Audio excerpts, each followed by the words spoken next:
Bonjour à tous et bienvenue à ces entretiens européens. Merci Monsieur le Président, merci Madame le Bâtonnier, merci Monsieur le Vice-Bâtonnier pour ces mots qui ouvrent magnifiquement notre journée, ensoleillée comme vous l'avez vu, et ça n'ira que de mieux en mieux au fil de la journée, je vous le garantis. Premier atelier, du coup, il nous revient d'ouvrir ce bal. Atelier numéro 1 sur connaître et obtenir les financements européens accessibles aux entreprises. Petite présentation déjà, alors je vais me présenter puisque ça serait impoli, Thibaut Saint-Martin. Madame le Bâtonnier a eu l'amabilité d'indiquer que j'étais président de l'Institut de droit européen, mais je co-préside souvent et depuis quelques années avec Julien Fouché qui est dans la salle. C'est une aventure commune depuis plusieurs années qu'on espère avec du succès.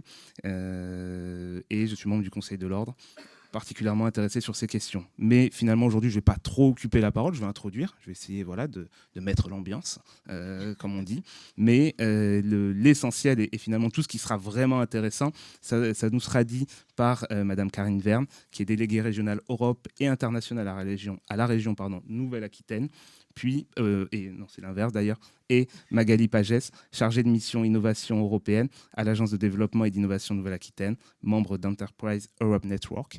Et il y aura effectivement 2 interventions qui vont suivre une trame. C'est peut-être le seul mérite que j'ai. Vous allez voir, la trame, elle est tellement simple que je ne sais pas si j'ai beaucoup de mérite. Mais on va essayer d'apporter des outils, puisque c'est ça l'objectif de cette journée. C'est finalement repartir avec une caisse à outils d'outils européens un peu plus remplie pour permettre d'accompagner des clients qu'on a déjà, peut-être, des nouveaux clients. Il n'y a pas que des avocats dans la salle, aussi en tant qu'entreprise, peut-être pour identifier un besoin, puisque ça, c'est important aussi. Et fort de tout ce qu'on va se dire sur cette journée, aller plus précisément sur l'identification, en effet, de ces besoins. Les financements européens, j'avoue, j'y tenais un petit peu.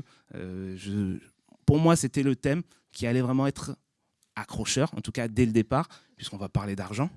Donc, c'est toujours intéressant de parler d'argent et ça permet peut-être de se dire « Ah, dans cette situation où on se pose beaucoup de questions par rapport à l'Europe, là, il y a vraiment quelque chose de concret, d'accord ? Des choses concrètes, il y en a plein, mais en tout cas, là, c'est beaucoup plus évident de faire le lien sur ce que ça peut rapporter à moyen, court terme, d'accord ? Et la question des financements, voilà, ça fait une belle porte d'entrée puisque très rapidement, on va voir qu'une fois qu'on a détricoté un peu tout ça, ce n'est pas inaccessible. En tout cas, vous infirmerez ou confirmerez mes propos introductifs. Et surtout, c'est des vrais leviers. C'est des vrais leviers avec des potentialités pour des entreprises. Et des entreprises, on s'imagine, je pense qu'il y a quelque chose de contre-intuitif avec le mot européen. On se dit finalement, si mon activité, elle n'est pas européenne, si mon activité, elle ne dépasse pas toutes les frontières, finalement, ça ne me concerne pas.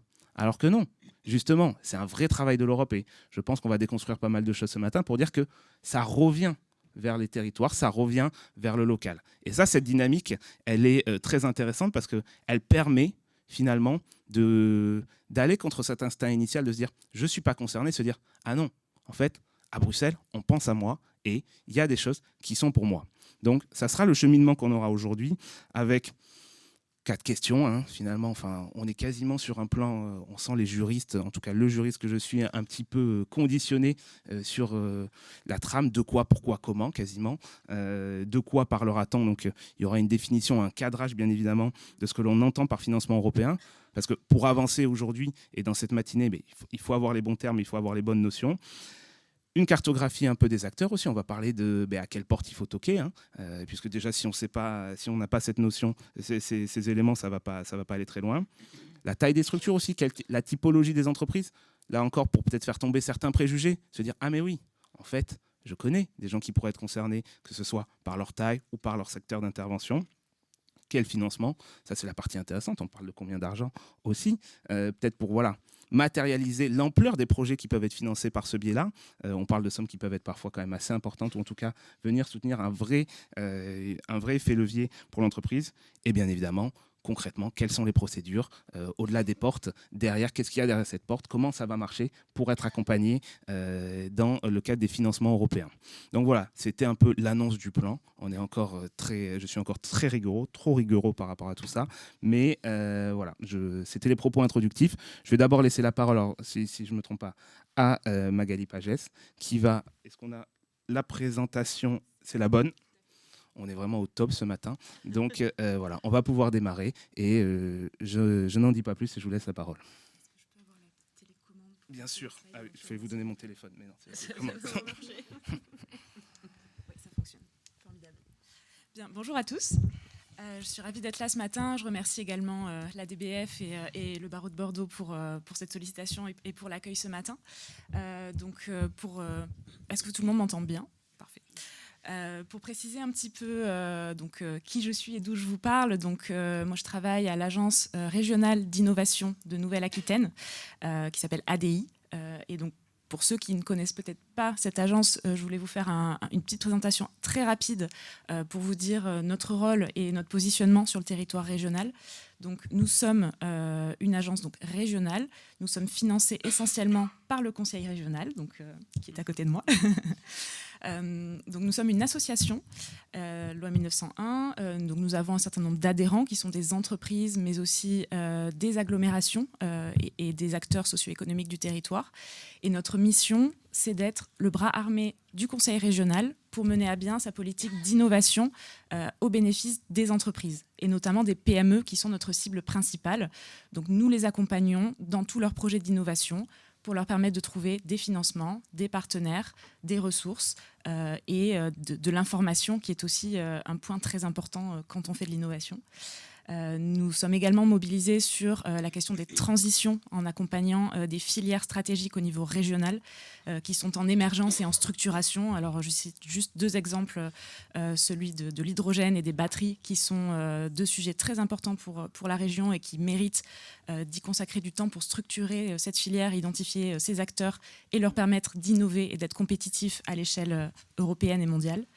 Et par ailleurs, nous sommes aussi très attentifs à ce que l'innovation se fasse partout et pas seulement dans les grandes agglomérations. Donc la composante territoire nous tient aussi particulièrement à cœur. Nous accompagnons des entreprises partout et nous sommes aussi en lien avec les agglomérations qui ont aussi cette compétence de développement économique pour accompagner les entreprises au plus près de leurs besoins et sur tous les territoires de la Nouvelle-Aquitaine. Et donc moi, je suis rattachée au service innovation européenne au sein de cette agence, qui est un service finalement assez transversal puisque nous concourons à tous ces objectifs grâce à l'Europe. Et le nom de notre service n'est pas anodin puisque, vous l'avez noté, on ne s'appelle pas service financement européen. Et donc là, je déflore déjà un petit peu certains de mes propos de tout à l'heure. Mais pour nous, l'Europe, ce n'est pas seulement des financements pour les entreprises, ça dépasse ce bénéfice-là. Alors oui, certes, c'est un moyen de présenter les avantages que peuvent comporter les programmes européens de manière très concrète pour les entreprises. Mais s'inscrire dans une démarche européenne quand on est une entreprise, ça apporte également beaucoup d'autres atouts. Et nous, on promeut véritablement ça. Donc je vous en dirai un petit peu plus tout à l'heure.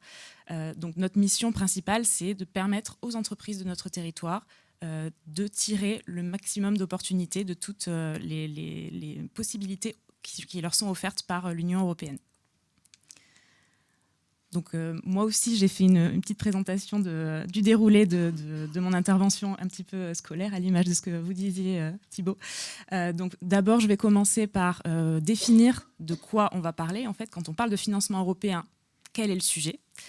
Ensuite, je vous parlerai des financements qui sont gérés en direct par l'Union européenne, avant de laisser la parole à Karine Verne, qui est à côté de moi, qui vous parlera, elle, des financements en gestion partagée, et plus précisément de ceux qui sont gérés par les régions, et en l'occurrence la région Nouvelle-Aquitaine. Et l'objectif ce matin ne sera pas de vous faire une présentation exhaustive des programmes européens parce qu'on pourrait y passer en fait une semaine ou même 2 semaines ou toute une vie en fait, parce que vous allez voir, il y en a énormément, chacun fonctionne d'une manière différente. Donc le but, c'est plutôt de vous donner, je reprends le mot de boîte à outils, ça me correspond, ça me convient très très bien, de vous donner quelques points de repère, les bonnes portes auxquelles il faut toquer quand vous accompagnez une entreprise et quelques grands principes en fait pour vous donner une idée plus précise de à quoi ça correspond les financements européens et de quoi on parle. Donc tout d'abord, alors il y a plusieurs types de financements européens pour recadrer un petit peu les choses d'emblée. Déjà, ce ne sont pas que des subventions. Les financements européens peuvent aussi prendre la forme d'instruments financiers qui passent parfois par des intermédiaires bancaires ou en direct par des institutions comme la Banque européenne d'investissement, qui s'adressent aussi en direct aux entreprises et qui leur proposent des produits bancaires qui sont soutenus par le budget de l'Union européenne pour permettre aux entreprises de se financer de manière plus avantageuse grâce à cette intervention de la puissance publique européenne. Donc ces instruments-là, vous pouvez les retrouver via la BEI, mais aussi via des banques. Donc en France, par exemple, je cite le groupe BPCE, qui est très actif sur ce plan-là, qui a récemment signé, par exemple, un accord avec la BEI pour fournir des produits type Crédit Bail aux entreprises qui veulent financer leur transition écologique. Donc, ce n'est pas toujours très transparent au niveau des entreprises que ces financements viennent ou sont soutenus par le budget européen, mais c'est quelque chose à avoir en tête quand on est en contact avec des entreprises qui peuvent avoir des besoins de ce type-là.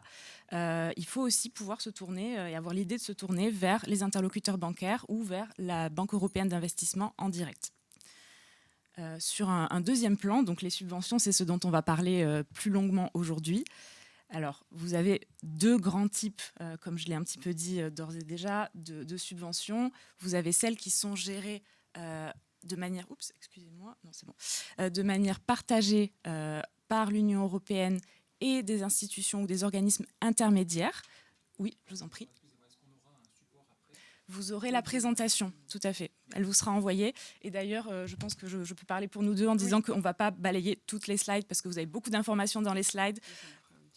Voilà, et certaines sont surtout aussi pour vous donner des références, des sites, des liens, des contacts. Donc, vous aurez toute la présentation par la suite, en effet. Je vous en prie. Donc, les programmes en gestion partagée permettent à l'Union européenne d'adapter le financement des projets aux besoins locaux. Et donc, Karine vous en dira beaucoup plus tout à l'heure, en rentrant plus dans le détail. Mais quand on parle financement européen aux entreprises, la plupart du temps, elles disent tout de suite FEDER. Parce que le FEDER, le Fonds européen de développement régional, qui est mis en œuvre par la région, est souvent le programme le plus connu. Mais sachez que c'est un fonds qui passe par la région Nouvelle-Aquitaine et les interlocuteurs donc, ne sont pas à Bruxelles à la Commission, mais bien sur le territoire au plus proche des entreprises. Même si c'est un fonds européen, il passe par la région et il est adapté aux besoins de notre territoire en Nouvelle-Aquitaine. D'autre part, on a les programmes qui sont gérés de manière directe, centralisée, par la Commission européenne et ses agences. Et c'est là que notre mission, à nous, agences régionales d'innovation, intervient, parce que ces programmes-là sont mis en œuvre par la Commission et donc nécessitent obligatoirement d'aller s'intéresser à ce qui se passe à Bruxelles, d'aller nouer des partenariats la plupart du temps avec des entreprises ou des structures de recherche et d'innovation d'autres pays européens.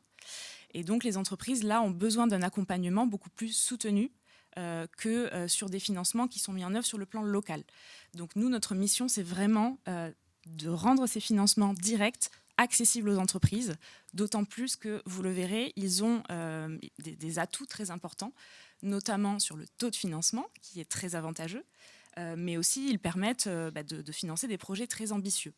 Donc, pour rentrer un petit peu plus dans le détail sur ces programmes, de manière très schématique, Monsieur le vice-bâtonnier, tout à l'heure, vous parliez de prévisibilité, de besoins des entreprises, de stabilité. Nous avons la chance sur le plan européen d'avoir des budgets sur 7 années qui sont sanctuarisés. Donc, on a la visibilité aujourd'hui jusqu'en 2027 inclus. Et donc, tout le budget européen est d'ores et déjà fléché sur cette période de 7 ans, 2021-2027. Donc, de manière extrêmement schématique, et je vous prie de m'excuser sur le côté très, acronyme et aussi très schématique en fait de cette slide. Mais grosso modo, le budget européen, on peut le diviser en 3 grandes parties.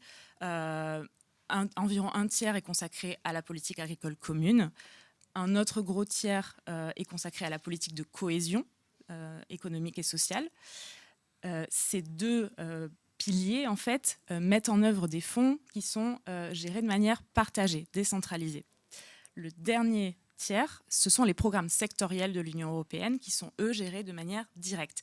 Et vous voyez qu'il en existe énormément. Ce sont les programmes qui sont à gauche de cette slide, sur toute thématique, toutes les politiques européennes en fait sont mises en œuvre grâce à des programmes de financement. Donc c'est extrêmement vaste. Aujourd'hui, on va pas du tout les balayer dans leur totalité. Vous avez quand même en gras ceux qui s'adressent le plus aux entreprises. Et donc, je cite très simplement le programme Horizon Europe qui est à connaître quand on accompagne des entreprises qui sont innovantes. Nous avons la chance que ce soit le plus gros programme au monde de financement de la recherche et de l'innovation. C'est donc un programme extrêmement ambitieux. L'Europe met véritablement beaucoup de moyens pour financer l'innovation dans les entreprises, mais aussi dans les universités, les centres de recherche. Donc c'est un programme vraiment à connaître et qui peut s'adresser vraiment à tout type d'entreprise. J'y reviendrai. Mais vous voyez qu'en fonction du besoin, on peut trouver n'importe quel... il y a énormément de programmes qui peuvent s'adresser aux entreprises. Donc le message que je voulais faire passer avec cette slide, c'était qu'il n'y a pas en fait de type de projet standard qui peut bénéficier de financement européen. Le but de notre accompagnement et quand on rencontre une entreprise, ça va être plutôt de partir de ces projets et de voir dans quelle mesure ça s'inscrit dans des priorités européennes et donc dans des programmes de financement. Donc l'accompagnement doit être nécessairement personnalisé. Donc aujourd'hui, voilà, on ne va pas rentrer dans le détail aussi pour ça, parce que chaque entreprise peut avoir un intérêt bien particulier envers un programme ou un type de projet.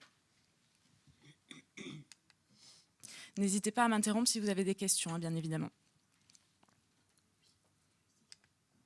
Alors, pourquoi s'intéresser au projet européen? Et donc je reviens sur ce que je disais sur le fait que ça dépasse le financement. Certes, le financement est intéressant, mais une entreprise qui va s'intégrer dans un projet européen, elle va aussi pouvoir en fait affirmer une stratégie de développement, tout simplement parce que les projets européens en gestion directe, ce sont en fait la crème de la crème des projets qui sont financés, puisque vous avez une compétition qui est faite sur le plan européen. Donc ce sont les meilleurs qui sont sélectionnés pour recevoir un financement. Et donc aller s'inscrire dans ce type d'opportunité pour une entreprise, déjà ça dénote d'une démarche volontariste d'innovation et d'excellence en fait. Donc ça permet à l'entreprise de s'affirmer, y compris par rapport à ses clients et à son marché, comme voulant être dans l'excellence et dans le meilleur de ce qui se fait au niveau de l'état de l'art européen. Ça permet également d'accéder à des nouveaux marchés, puisque la plupart du temps, ces projets sont collaboratifs avec des partenaires qui viennent d'autres pays, ce qui permet à une entreprise de mettre un pied sur des marchés qu'elle ne connaît pas encore, de nouer des partenariats avec des structures clés qui vont pouvoir lui ouvrir des portes grâce à leur propre réseau et leurs écosystèmes, et également de pouvoir développer des innovations qui vont se déployer sur des marchés peut-être connexes aux marchés que l'entreprise adresse déjà. Bien évidemment, le financement de l'innovation, ça permet de dérisquer cette partie qui est souvent difficile pour les entreprises, qui ne leur rapporte pas à court terme, donc on parle de la vallée de la mort pour les entreprises innovantes, et c'est une réalité. Donc les financements européens viennent véritablement combler une partie de ce manque-là en finançant cette phase stratégique de R&D et de démonstration et de déploiement d'une innovation. Alors, un point très important que nous mettons énormément en valeur, nous, ADI, dans nos accompagnements, les financements européens, même pour une entreprise qui n'est pas prête aujourd'hui à répondre à un appel à projet, qui n'a pas encore les moyens, la structuration, la stratégie qui va bien, ça permet aussi d'aller voir où en sont les tendances sur son marché, sur son domaine d'innovation, parce que, comme je le disais, les projets financés relève de l'excellence et du meilleur de l'état de l'art actuel. Donc nous proposons systématiquement aux entreprises, même quand elles ne sont pas prêtes à répondre à un appel à projet, de leur faire une veille ou un benchmark sur les projets déjà financés par l'Union européenne dans leur domaine.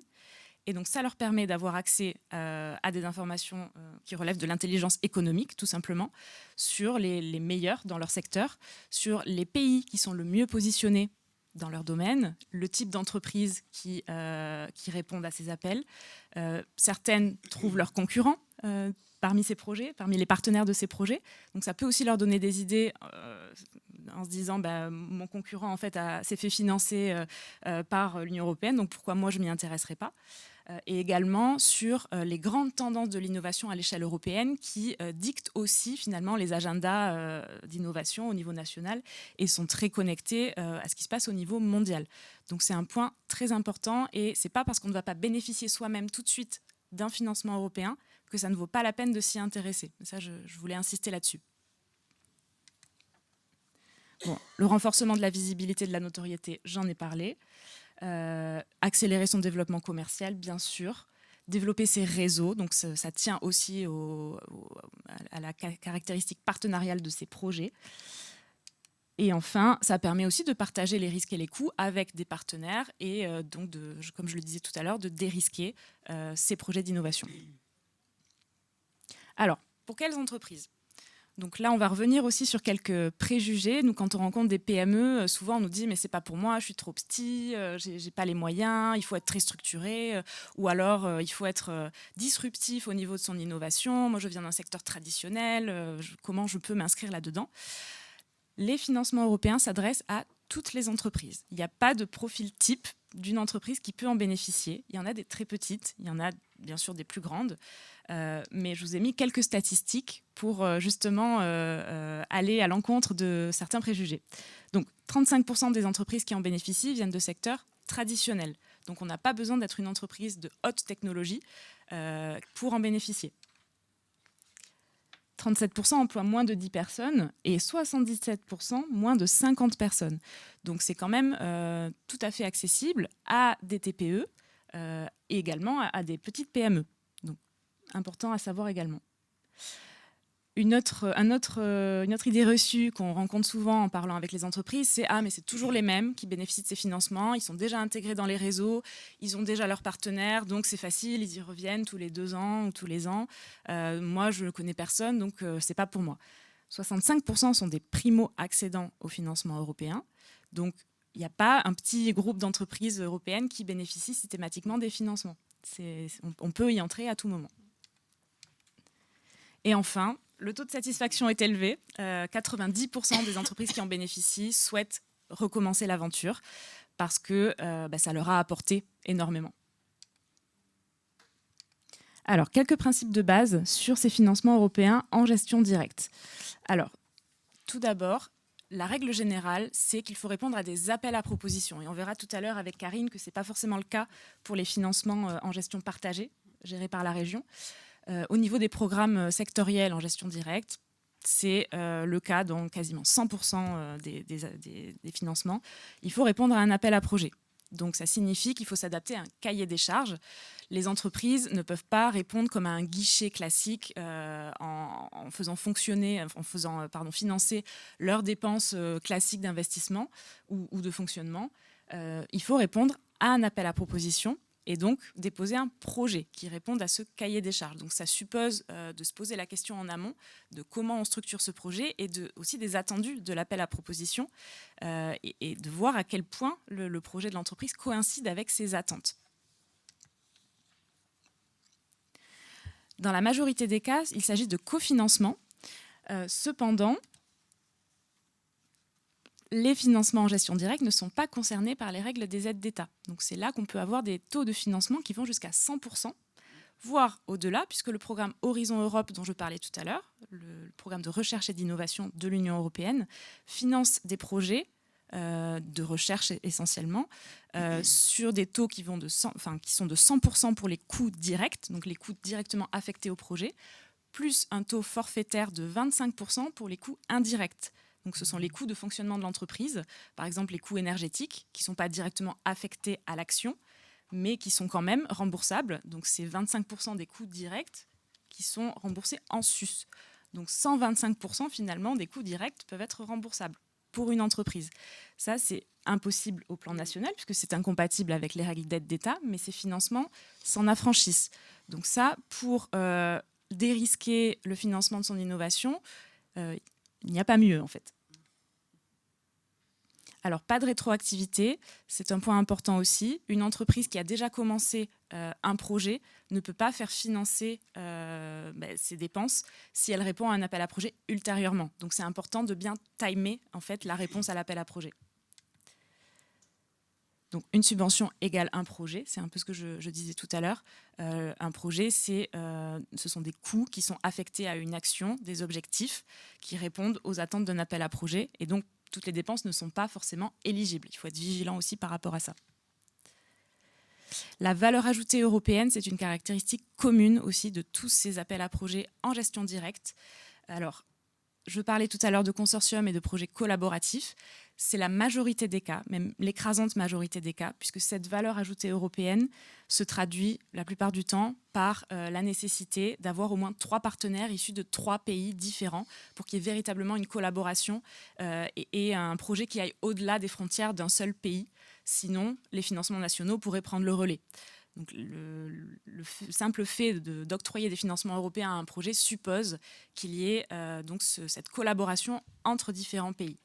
Mais il y a certains appels à projets qui peuvent aussi concerner des entreprises individuelles. C'est une minorité, mais ça existe.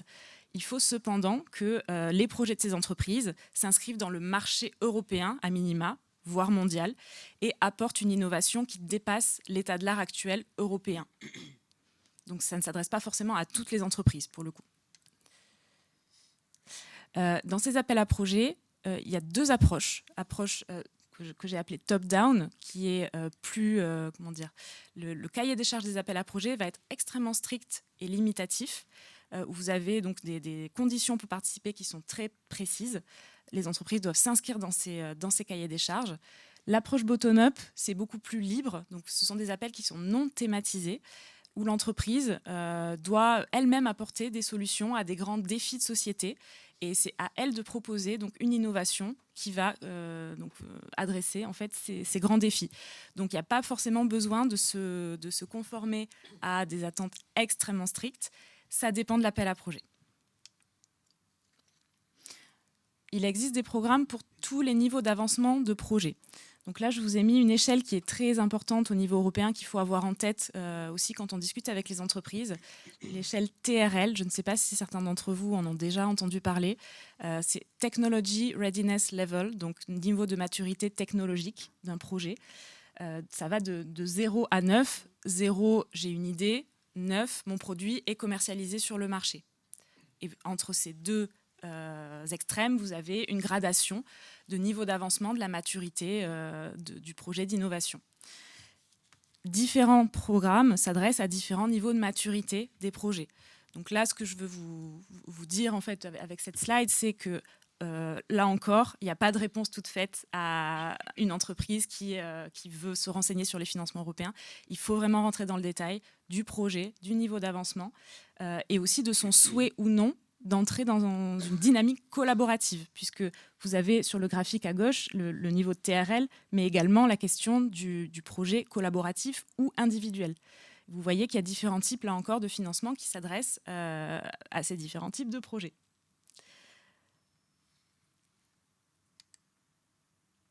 Alors, je ne sais pas à quel point je suis en retard au niveau du timing. J'ai encore quelques minutes. Très bien. Est-ce que vous avez des questions à ce stade, peut-être, sur ce que je viens d'évoquer? Non, je continue.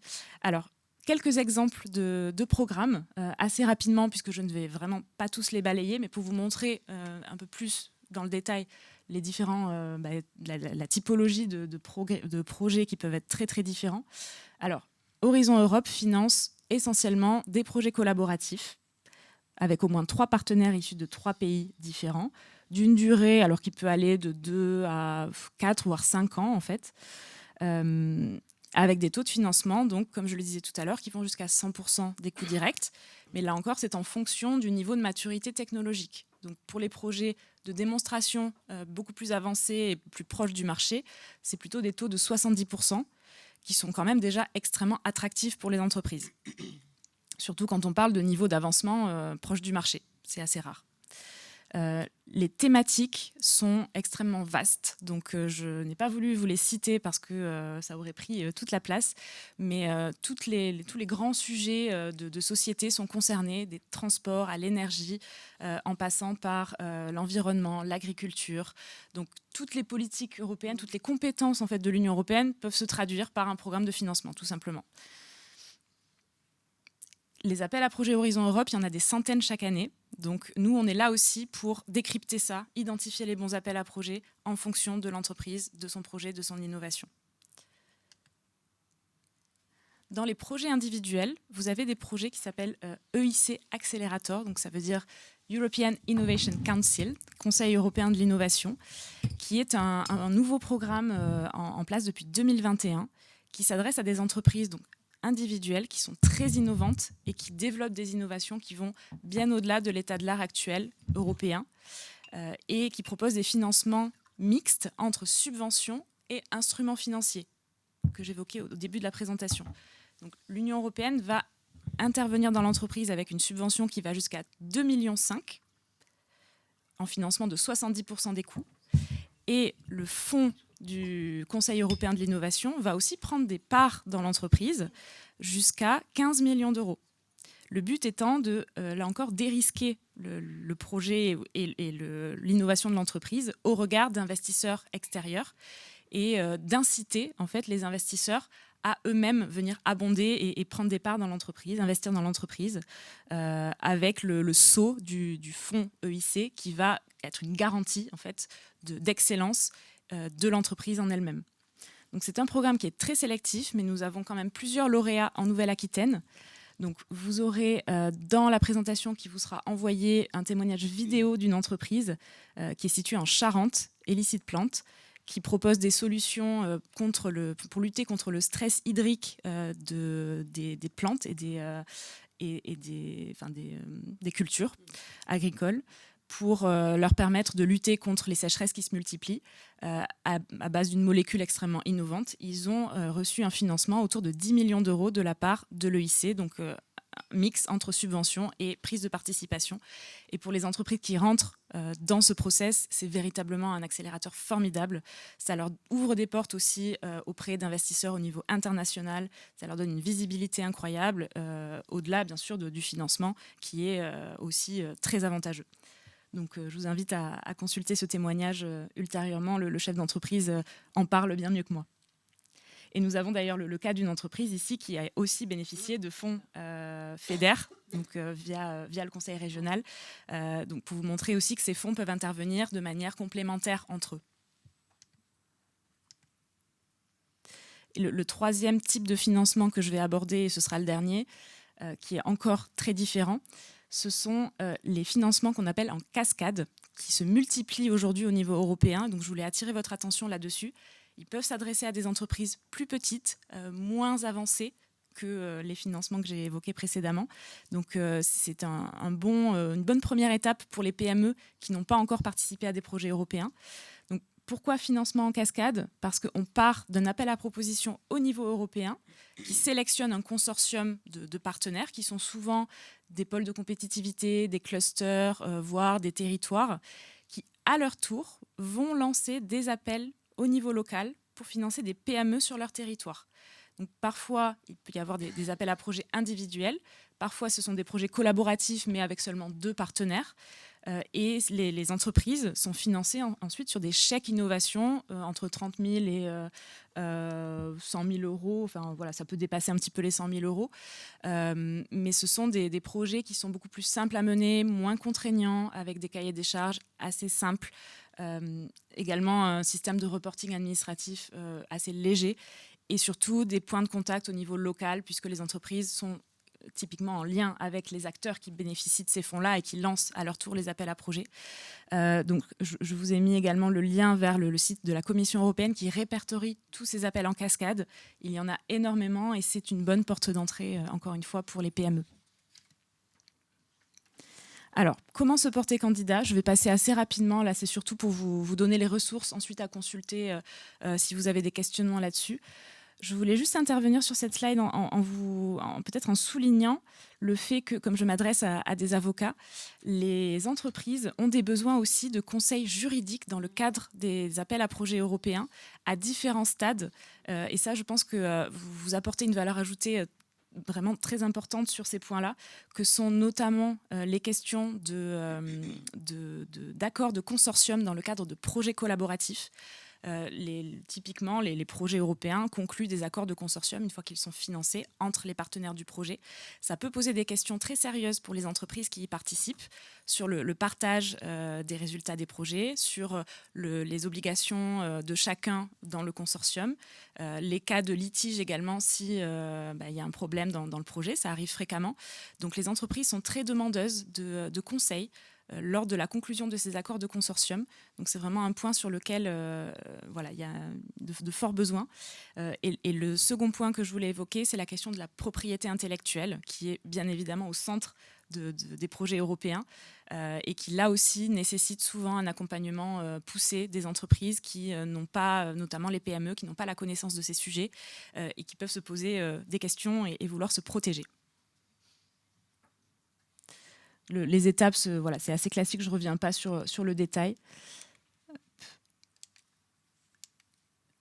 Le site de référence à consulter pour les appels à projets de ce type, c'est le portail donc Funding and Tender européen. Donc vous avez tous les liens, également quelques éléments sur le fonctionnement de ce portail. Et je vous ai mis également d'autres références de sites web de ressources à consulter pour se tenir informé sur les appels à projets. Je ne rentre pas dans le détail du dossier type, ni des critères d'évaluation, que vous pourrez consulter ultérieurement. Et peut-être pour finir très rapidement, avant de laisser la parole à Karine, les dispositifs d'accompagnement des entreprises en Nouvelle-Aquitaine, puisque donc, pour terminer, je pense que c'est important de souligner que les entreprises peuvent se tourner vers des points de contact au niveau local si elles souhaitent s'inscrire dans ces financements. Et donc vous-même, si vous avez des entreprises que vous conseillez qui ont des questions sur ces sujets-là, n'hésitez pas à nous solliciter pour aller plus loin. Donc, je voulais parler du réseau Enterprise Europe Network parce que c'est un réseau de référence dans lequel nous nous inscrivons, nous, ADI. Donc c'est un réseau financé par la Commission européenne pour conseiller les PME dans le cadre du marché unique européen. Donc, le réseau propose des services à la carte pour aider les PME à se retrouver dans le fonctionnement de ce marché unique sur les financements, mais pas seulement. C'est un réseau qui est présent dans le monde entier, pas seulement dans l'Union européenne, mais nous avons des correspondants aussi dans des pays tiers comme les États-Unis, le Japon, Singapour. C'est extrêmement vaste. Plus de 65 pays. Au niveau français, toutes les régions sont couvertes. En Nouvelle-Aquitaine, nous sommes partenaires de la Chambre régionale de commerce, qui est le deuxième volet, le deuxième pied en fait, de ce réseau sur la région. Donc vous avez des contacts aussi au niveau de la CCI sur ce réseau. Et nos services, donc, ils sont multiples. Donc, nous fournissons des services autour de la réglementation européenne. Alors là, ça peut être complètement complémentaire de ce que vous pouvez proposer. Ce sont les juristes de la CCI, en l'occurrence, qui proposent un premier niveau d'analyse pour les entreprises sur les réglementations européennes qui leur sont applicables, avant d'entrer dans des questions plus précises, plus poussées, qui peuvent nécessiter un conseil juridique beaucoup plus pointu.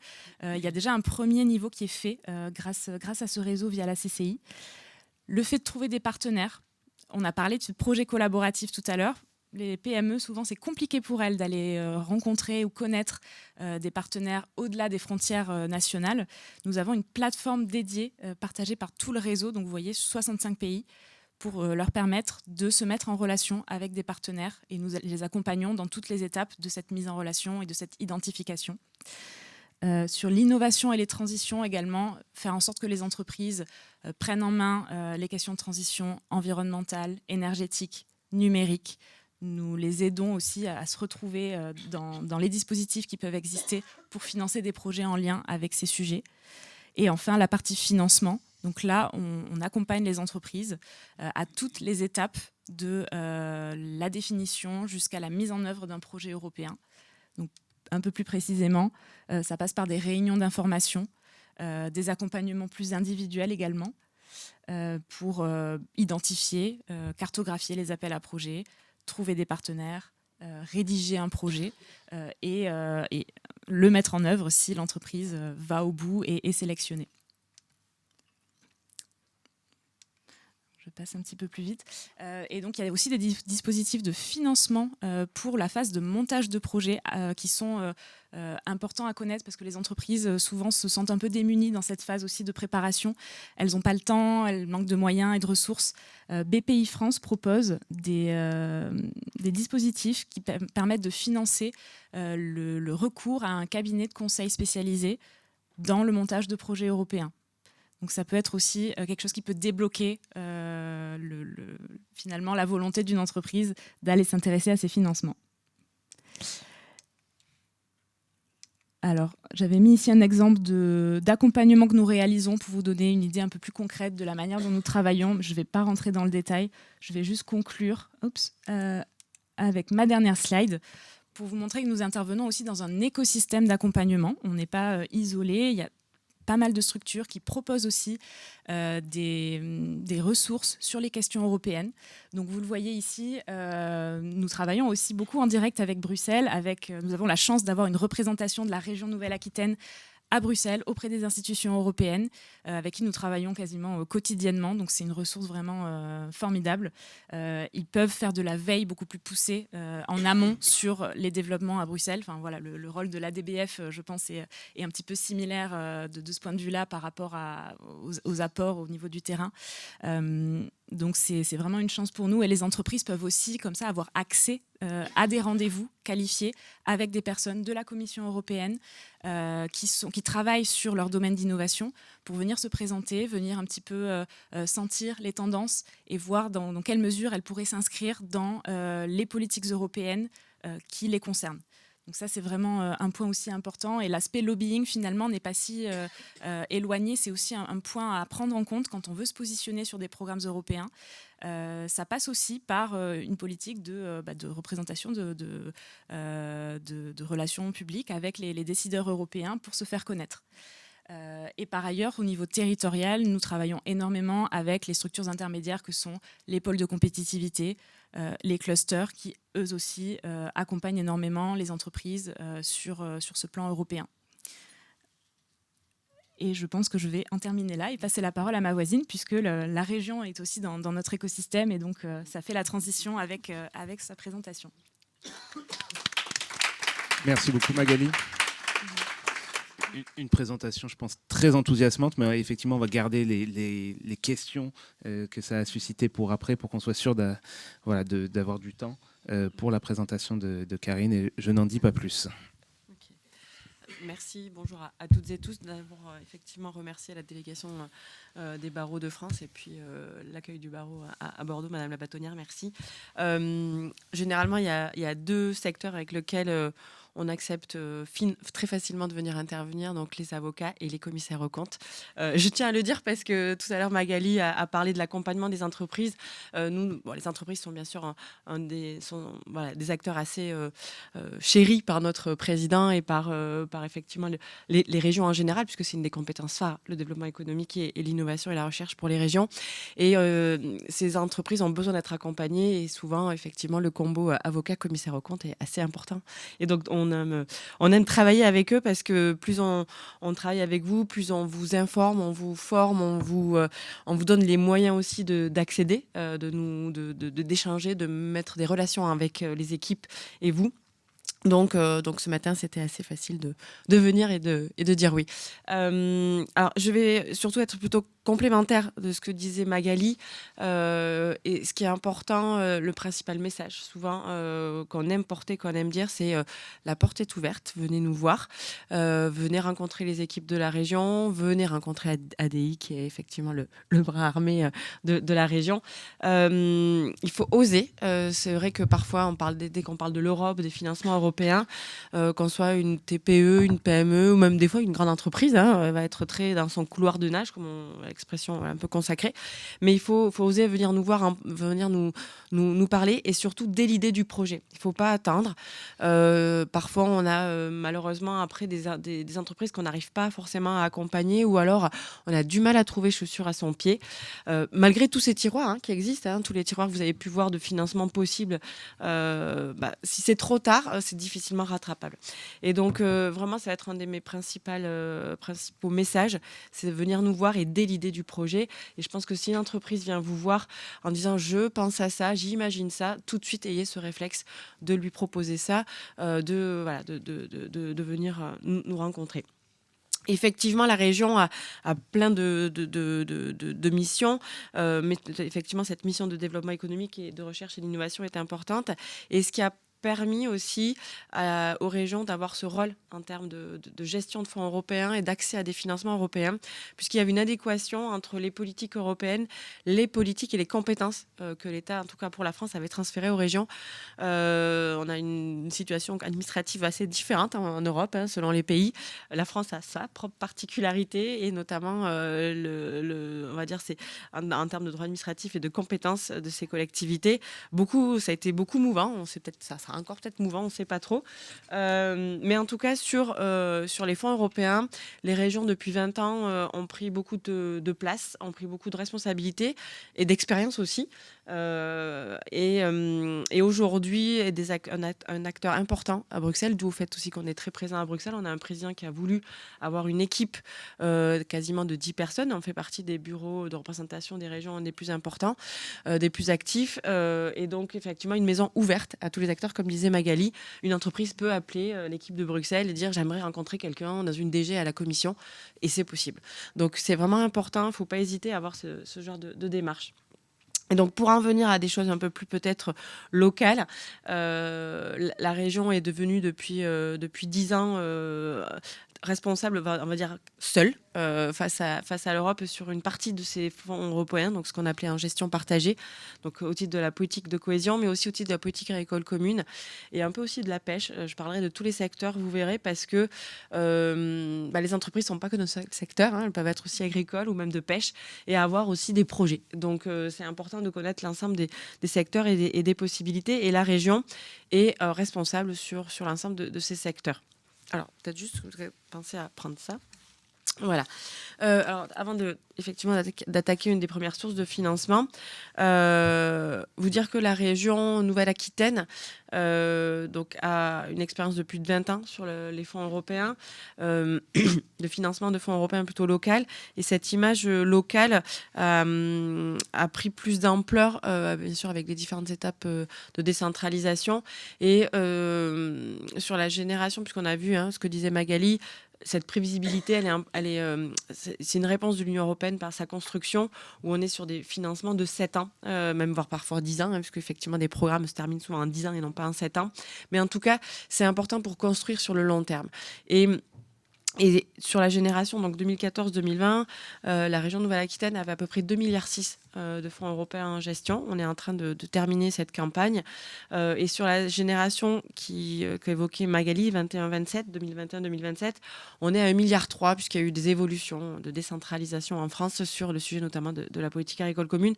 Mais on va dire un des fonds les plus importants, c'est sur lequel j'allais commencer mes propos, c'est effectivement le programme lié à la politique de cohésion, et le principal instrument, peut-être que j'ai vu que vous connaissiez tout à l'heure quand Magali en parlait, le FEDER, donc le Fonds européen de développement régional, qui est un fonds très on va dire cohérent avec les compétences de la région, et très cohérent aussi avec les besoins d'un territoire. Et donc c'est un fonds quand même assez important. Pour la Nouvelle-Aquitaine, de par sa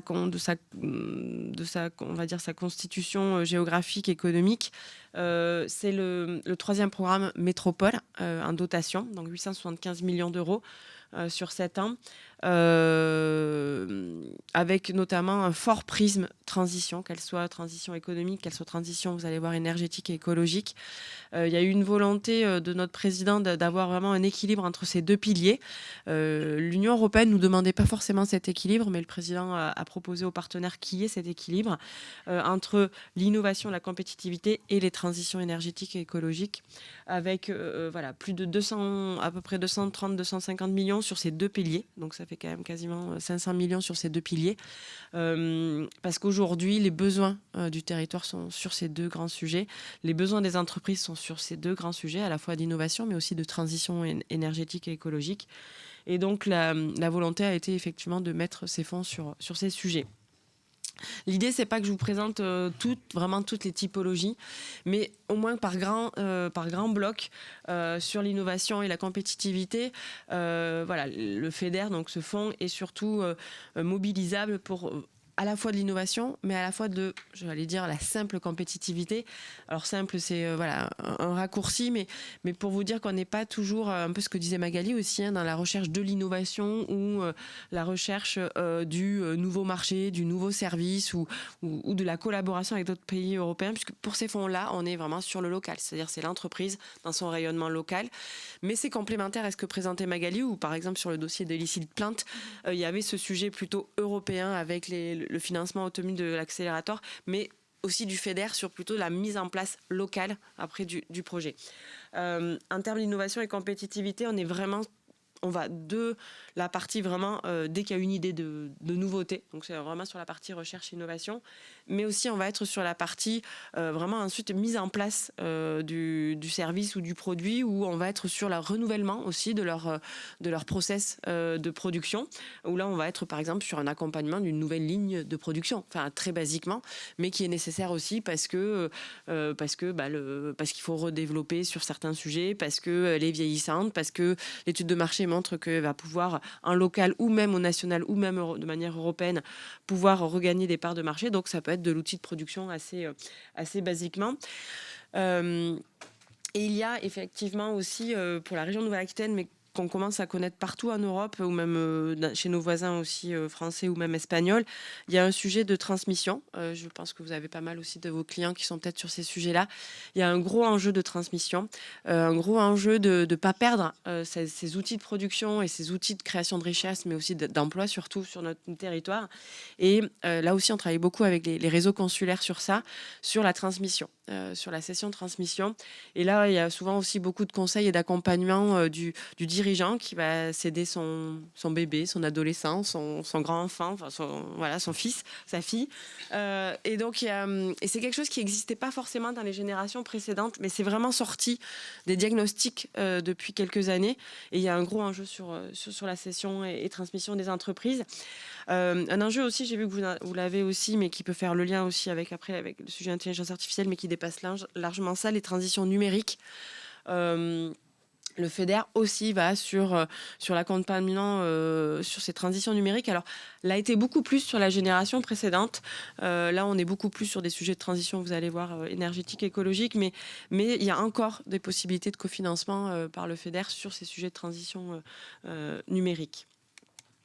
Justement, sur la transition énergétique et écologique, alors je dis bien les deux, pas qu'énergétique, je dis bien aussi écologique, parce que on a eu beaucoup tendance à prendre le sujet d'abord que par le sujet énergétique, parce qu'effectivement c'est important, c'est un coût pour les entreprises, on le sait.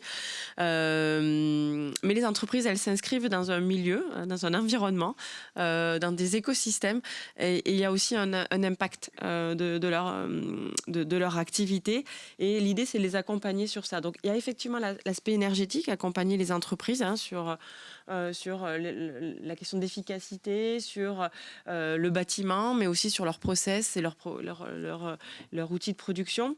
Sur la production d'énergie renouvelable, les entreprises sont aussi acteurs, c'est pas que le secteur public, sur la question des énergies renouvelables et leur production.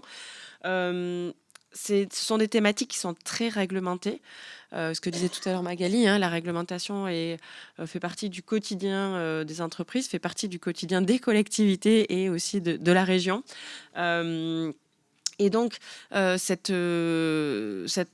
quotidien très réglementé, très réglementaire sur les énergies renouvelables est par exemple très présent. En termes de transition écologique, alors c'est un peu plus expérimental, mais on a voulu que tout notre partie volet environnemental soit aussi ouvert aux bénéficiaires entreprises et pas qu'aux bénéficiaires associations ou aux bénéficiaires collectivités, même si de prime abord, on n'a pas forcément ce réflexe. Par exemple, quand on dit favoriser l'accès à l'eau, la gestion durable de l'eau, on est plutôt tout de suite sur le sujet plutôt des collectivités ou plutôt sur les associations environnementales. Mais non, les entreprises ont un impact aussi sur la gestion durable de l'eau. Elles ont un impact sur favoriser l'accès ou sur, par exemple, encore le sujet de l'économie circulaire ou la gestion ou être en tout cas sur une démarche d'utilisation durable des ressources.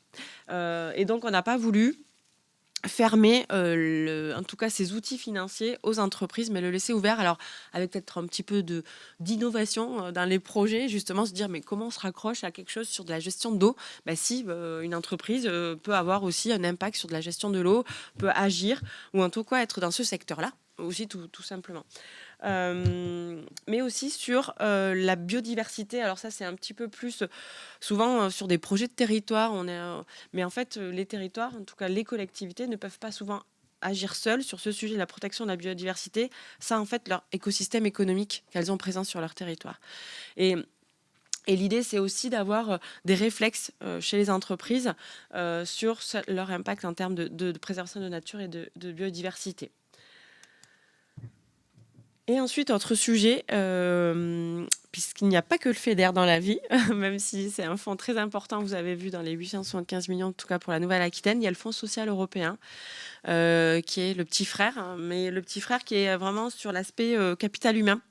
Et pareil, là aussi, souvent, on a le réflexe de se dire c'est le fonds des collectivités ou des organismes de formation ou du réseau de l'État sur la formation et l'emploi ou voire l'orientation. Mais non, mais les entreprises ont aussi un enjeu sur ces questions d'emploi et de formation. Dans les dernières productions de la commission et des enjeux aussi, déjà quand on se projette sur le post 2027, puisque souvent on commence déjà à discuter de ça, il y a le sujet des compétences et une problématique européenne sur des déserts et sur des problématiques en fait d'absence de capital humain sur plein de secteurs. Et donc, il faut aussi pouvoir, là aussi, pousser les entreprises à travailler sur ces sujets d'amélioration des dispositifs, de compétences, de formation, mais aussi de création. Tout bonnement de création. Et nous, on essaye de travailler sur, je vois qu'il y a des jeunes dans la salle, mais sur vraiment cette notion d'entrepreneuriat dès en fait presque des lycées et pas que forcément dans l'enseignement supérieur, mais d'avoir cette notion de vouloir entreprendre assez tôt, parce que plus on est avec cette volonté et ce sentiment, plus on va aussi pouvoir peut-être développer de l'activité économique. Et donc on est et en lien avec ce que je disais tout à l'heure sur l'enjeu de transmission des entreprises.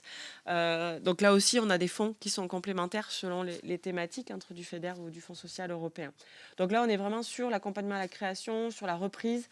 On a aussi on a voulu axer, parce que la Nouvelle-Aquitaine c'est un secteur assez important sur l'économie sociale et solidaire, donc c'est un gros secteur présent en Nouvelle-Aquitaine. On est, je crois, entre 30 et 50 000 euros, 50 000, pardon, excusez-moi, d'emplois concernés. Et là, il y a vraiment le lien aussi entre le secteur économique, les enjeux de transition et les acteurs publics. Donc le secteur de l'ESS est vraiment quelque chose sur lequel, en tout cas, la Nouvelle-Aquitaine, le président a voulu mobiliser des fonds.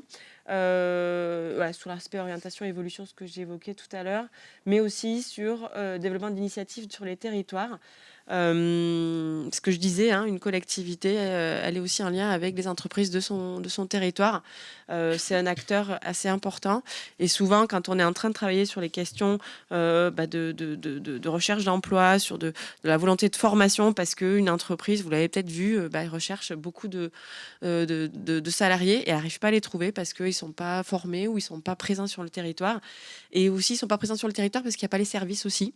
Donc voilà. Donc en fait, c'est tout un mélange de sujets qui font que même si on est une entreprise, en fait, on peut avoir accès par plusieurs biais à des financements européens. Et c'est pour ça que l'idée du projet, il faut surtout venir dès l'idée du projet, parce que on va détricoter toutes les ramifications de ce projet.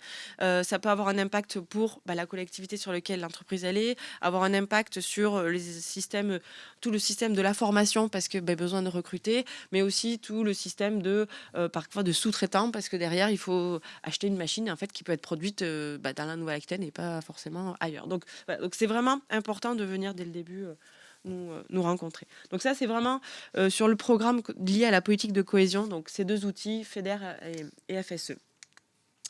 Je voulais aussi vous parler un petit peu, même si c'est même peut-être ça peut vous sembler plus loin, mais c'est important pour la Nouvelle-Aquitaine puisqu'on est une région quand même agricole et agroalimentaire. Et les entreprises sont importantes pour nous en termes de création d'emplois et de richesse. Et sur la politique agricole commune, vous avez vu, c'est l'autre... premier, même c'est pas l'autre, c'est le premier tiers. La politique de cohésion n'est que le second tiers, on va dire, du budget européen. Et en Nouvelle-Aquitaine, la politique agricole commune, sur la génération passée, c'était quasiment 1,6 milliard quand même de crédit. Aujourd'hui, géré par la région. Aujourd'hui, on est plutôt sur 500 à 600 millions parce que l'État a procédé à, on va dire, ce qu'on appelle une recentralisation à notre corps défendant à la région. Mais l'enveloppe est quasiment la même, sauf que l'État gère son enveloppe et la région gère la sienne. Donc, le divorce a été prononcé, on va dire. Mais parce qu'au niveau européen, dans cette nouvelle réglementation, au titre de la PAC, la Commission, mais aussi le Parlement et le Conseil ont souhaité qu'il y ait une renationalisation des plans de PAC par État, ce qui a poussé à des États comme la France, à moitié, entre guillemets, du guet sur la décentralisation, à faire que l'État reprenne une partie de cette gestion. La région a souhaité, en tout cas sur ces mesures qu'elle avait en compétence et en gestion directe, se focaliser sur 4 enjeux qui sont aussi en lien avec les 4 enjeux que j'évoquais sur la politique de cohésion. Le sujet du renouvellement générationnel, on est toujours là sur le sujet de la transmission, avec le fait de pouvoir accompagner tout type d'installation avec des profils parfois nouveaux qu'on ne pensait peut-être pas forcément avant. C'est pas le fils de l'agriculteur qui va reprendre, mais c'est peut-être justement quelqu'un qui était plutôt issu d'un autre secteur économique ou un jeune qui était complètement, pas forcément au début intéressé par le secteur agricole. L'alimentation durable, donc là il y a vraiment des enjeux là aussi d'offres alimentaires locales, de gestion aussi durable des ressources qu'on évoquait tout à l'heure avec le FEDER, sur une répartition aussi plus équitable. La transition écologique que j'ai évoquée tout à l'heure avec le FEDER, où là on est à la fois sur la forêt, la montagne et l'agriculture, sortie des pesticides, l'adaptation au changement climatique, la biodiversité. Donc effectivement, il y a toujours des liens entre l'ensemble des politiques et des budgets, même sur les secteurs, les programmes gérés directement par la Commission. C'est vrai que Magali n'est pas rentrée dans le détail des thématiques, mais vous avez des programmes sectoriels sur la santé, sur la biodiversité avec le programme LIFE, où là aussi on peut avoir de l'innovation aussi. Donc en fait, l'ensemble de ces outils sont souvent interconnectés et on ne le voit pas forcément parce on se dit on est dans le secteur agricole, alors que dans le secteur agricole, on peut être innovant et on a du FEDER mobilisé et pas forcément du FEADER de la politique agricole commune. Donc voilà, il y a vraiment beaucoup de liens entre tous ces programmes. Là, c'est l'aspect financier, mais ça, je passe pas. Et puis le petit dernier, parce que je vois aussi le temps filer, sur la pêche, puisqu'on est quand même une région littorale, avec un enjeu sur la pêche et les entreprises de la pêche. Un enjeu pour eux qui est pas facile, parce qu'elles ont à la fois un enjeu de maintien de leur activité, de production de richesses et de maintien de l'emploi, aussi de transmission et aussi de gestion durable et de préservation en fait de l'écosystème dans lequel elles agissent et elles sont vecteurs de production. Donc il y a à la fois l'aspect pêche responsable, l'aquaculture, parce qu'il y a aussi quand même l'aquaculture, on n'est pas que du littoral, mais et aussi un enjeu de transformation des produits avec la notion de bien-être animal et de relocalisation de l'alimentation. Voilà. Donc c'est aussi la région a un rôle là-dessus, donc je tenais quand même aussi à le souligner puisque c'est quand même un secteur important. Là, c'était juste aussi pour faire le lien avec l'aspect partenariat européen que disait Magali tout à l'heure. La région a un rôle de par sa situation géographique, avec une frontière espagnole importante, dynamique, très partagée, où on a beaucoup de liens avec nos amis basques, aragonais ou navarrais, même au point de vue économique. Par exemple, tout à l'heure, tu parlais des chambres économiques, mais les chambres économiques ont l'habitude de travailler ensemble. Je pense qu'aussi, peut-être vous, au niveau du barreau aussi. Et donc, là aussi, la région a un rôle à jouer en termes d'appui, d'accompagnement des projets et parfois aussi de financement européen avec des programmes effectivement de coopération. Alors ils sont d'un point de vue budgétaire, ils sont dans le gros tiers de la politique de cohésion. Ces programmes de coopération, l'acronyme est Interreg, c'est un des plus vieux acronymes aussi qui est un petit peu pareil connu comme celui du FEDER. Et la Nouvelle-Aquitaine a 3 grands programmes, celui qui est avec la frontière espagnole qui s'appelle POCTEFA. Celui qui est sur la façade atlantique, qui est l'espace atlantique, ou alors sur l'espace qui va jusqu'au Portugal et jusqu'au centre de la France, qui est sud-ouest, sur le sud-ouest, c'est le grand sud-ouest européen. Et là, on est surtout sur des projets d'échange, de collaboration, qui peuvent être aussi des projets qui peuvent peut-être initier ensuite des partenariats pour après aller sur les programmes qu'évoquait tout à l'heure Magali. Mais là aussi, les entreprises peuvent accéder. Ce n'est pas que du milieu associatif, ce n'est pas que des collectivités, mais les entreprises peuvent aussi accéder à ce genre de financement. Et puis, effectivement, dans ce qu'évoquait Thibaut tout à l'heure, au-delà de quels sont tous ces tiroirs qu'on peut ouvrir, ces possibilités, c'était aussi comment on sollicite et surtout les réflexes. Et ce que je disais tout à l'heure, un propos introductif, il faut venir nous voir, mais il faut venir nous voir en sachant déjà qu'il y a quelques petits réflexes à avoir. Et Magali a commencé à les évoquer tout à l'heure. Là, je vais prendre un peu la casquette plutôt effectivement service public. C'est de l'argent public. Et comme c'est de l'argent public, il y a quelques contraintes, entre guillemets, ou quelques règles, parce que c'est de l'argent public et qu'il faut pouvoir démontrer aux citoyens qu'il est bien géré ou comment il est géré et à quoi il est utilisé. Et c'est pour ça que c'est important ce qu'on disait sur chercher l'info, le contact, avoir des réflexes et cette notion de rigueur et des soucis du rendu compte. Donc chercher l'info et le contact, là je vous ai mis les différents comme Magali, les liens vers des portails ou en tout cas des sites, mais surtout je vous ai mis toutes les adresses. On a créé des adresses par thématique à la région. Derrière, ce sont les services de la région, ce sont des agents, ce sont des gens. C'est pas un chatbot ou c'est pas donc il y a de l'humain derrière. Et donc par thématique, effectivement, vous pouvez entrer en contact avec nous. On a une obligation aussi d'être dans la transparence d'information. Ça, c'est quelque chose que, par exemple, quand la commission vient nous auditer, nous, autorité de gestion, nous, gestionnaires de fonds européens, est-ce qu'on a mis en place les outils nécessaires pour que le porteur de projet, pour que l'entreprise soit bien informé et accès à tout. Et c'est quelque chose qui est vraiment très, très regardé dans les audits. Voilà. Donc nous, on a un site internet, donc europe-nouvelle-aquitaine.fr, avec une sous-rubrique sur J'ai un projet, avec des guides, des fiches, des petites vidéos. On essaye aussi de développer, d'être innovant dans comment essayer d'expliquer tout ça, ce qui n'est pas toujours facile. Donc avec des guides, je pense que ça c'est quelque chose que vous pouvez avoir quand vous les accompagnez, les avoir regardés un petit peu avant de venir nous rencontrer avec eux. En tout cas, on essaye d'être de la pédagogie.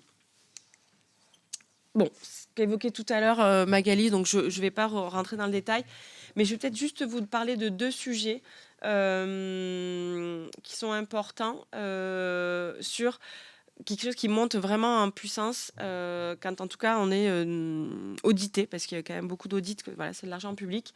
Le sujet du conflit d'intérêts, parce que c'est quelque chose, je vous le dis en tant qu'avocat, c'est quelque chose qui, même nous, agents publics, on n'était pas forcément habitués à cette notion, on n'était pas forcément habitués à ce que ça soit autant sous le feu des projecteurs. Alors bien sûr, depuis les lois Sapin, c'est quelque chose en France qui se met en place. C'est des réflexes de plus en plus qui deviennent systématiques et systémiques, mais c'est pas. Et parfois, nos porteurs de projets, des entreprises, des associations ou même des collectivités sont un peu démunis face à ce sujet. Voilà. Donc je voulais souhaiter attirer votre attention sur ce sujet. Et puis ensuite, la question ensuite de la pérennité. Parce que autant tout à l'heure vous évoquiez l'importance de la prévisibilité, mais pour en tout cas ces fonds européens, il y a le sujet de la pérennité et notamment le sujet de la délocalisation hors des frontières européennes. Donc voilà, je voulais un petit peu parler de ces deux notions. Bon là, je n'y reviens pas parce qu'effectivement Magali l'a dit, mais là les fonds que moi j'évoquais, c'est des fonds Nouvelle-Aquitaine. Donc l'éligibilité géographique est importante. On est là sur du local, on n'est pas sur le sujet plus vraiment trans-européen ou encore tout à l'heure je voyais avec l'Espagne ou avec d'autres pays européens. Le sujet d'aide d'État, je ne vais pas me permettre de vous faire un cours sur le sujet, vous les connaissez. À la différence, et malheureusement, des programmes en gestion directe, quand on est en gestion partagée, la réglementation des aides d'État s'applique. Ça, c'est quelque chose, moi, qui me rend très, on va dire, triste, si je peux dire ça comme ça, parce que sur la gestion partagée, ça s'applique, alors que sur la gestion directe, ça ne s'applique pas. Alors qu'on est quand même sur de l'argent européen. Alors, OK, il transite par les États membres, il transite par les régions. Donc, il faudrait appliquer les aides d'État, alors pas quand c'est en gestion directe de la Commission. Bon, ça reste un mystère.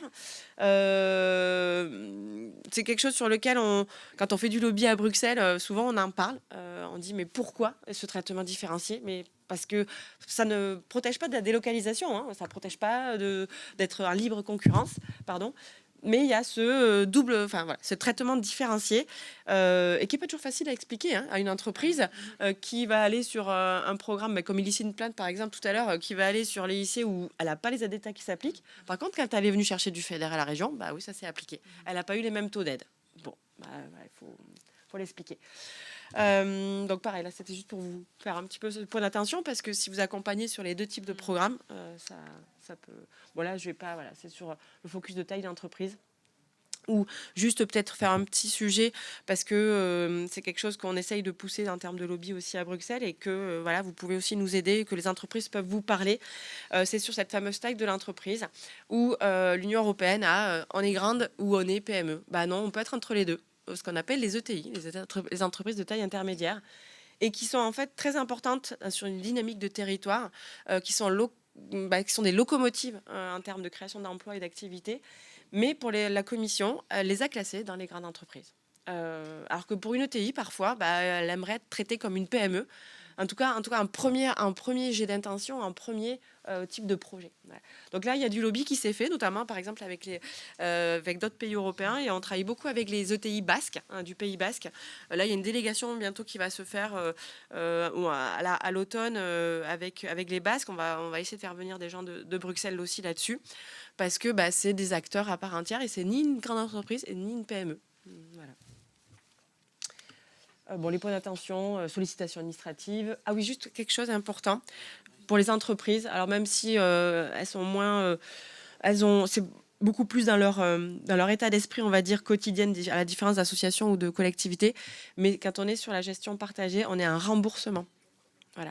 On peut avoir des avances à la signature de l'accord, mais derrière, on est un remboursement. Donc, il faut d'abord agir et après, vous êtes remboursé. Voilà. Donc, c'est quelque chose d'important parce que parfois, on peut être fragilisé en termes de trésorerie, mais c'est une des règles. Voilà. Et puis, les délais, alors aussi, je voulais vous en parler parce que c'est quelque chose qu'on entend beaucoup. C'est long. Alors oui, c'est long parce que il y a ce que je vous disais, c'est l'argent public. Il y a plusieurs niveaux de contrôle et il faut passer ces étapes-là. Donc et ces étapes-là parfois prennent un petit peu de temps. Et puis ça c'est les étapes classiques un petit peu. Et je pensais que j'avais autre chose, mais non. Ah voilà.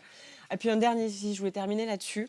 Alors, je ne suis pas là pour faire aussi du lien avec ce qui s'est passé il y a 15 jours, etc. Mais il y a une obligation de communiquer. C'est-à-dire que l'Europe accompagne les entreprises, accompagne les collectivités, accompagne les associations. Et elle demande d'être visible. Si elle nous a accompagnés, il faut être visible. Et donc, on essaye de vraiment donner les moyens d'expliquer à tous les porteurs de projets ou à toutes les entreprises que c'est bien de dire que sa ligne de production, que sa formation de ses salariés ou sa manière de recruter ou le fait qu'elle a pu développer un produit, c'était grâce à l'Europe. Alors, à la région et à l'Europe. Mais c'est quelque chose d'important et quelque chose qui maintenant aujourd'hui peut être synonyme d'ordre de reversement. C'est-à-dire qu'on peut déduire une partie de la subvention si ça n'a pas été mis en place ou ça n'a pas été respecté. Avant, ce n'était pas le cas, mais maintenant ça l'est. Donc là-dessus, on rigole plus. Voilà. Donc il y a vraiment aussi, quand vous accompagnez une entreprise, cette sensibilisation à avoir auprès d'elle, c'est-à-dire que il faut qu'elle explique par qui elle a été accompagnée et pourquoi et quel impact ça a eu. Au-delà, comme disait tout à l'heure Magali, de la valeur ajoutée. Parce que ces programmes-là, quand on les construit, c'est pas juste que répondre à un besoin local, c'est aussi s'inscrire dans des objectifs européens, des objectifs de transition européenne. Tout à l'heure, quand je parlais de la transition écologique et énergétique, on est complètement en lien avec le Green Deal. On est vraiment dans ça. Et donc, il y a vraiment une convergence de ces objectifs. Et donc, ces projets-là, même s'ils sont sur local, ils répondent à vraiment des enjeux européens. Voilà. Merci de votre écoute.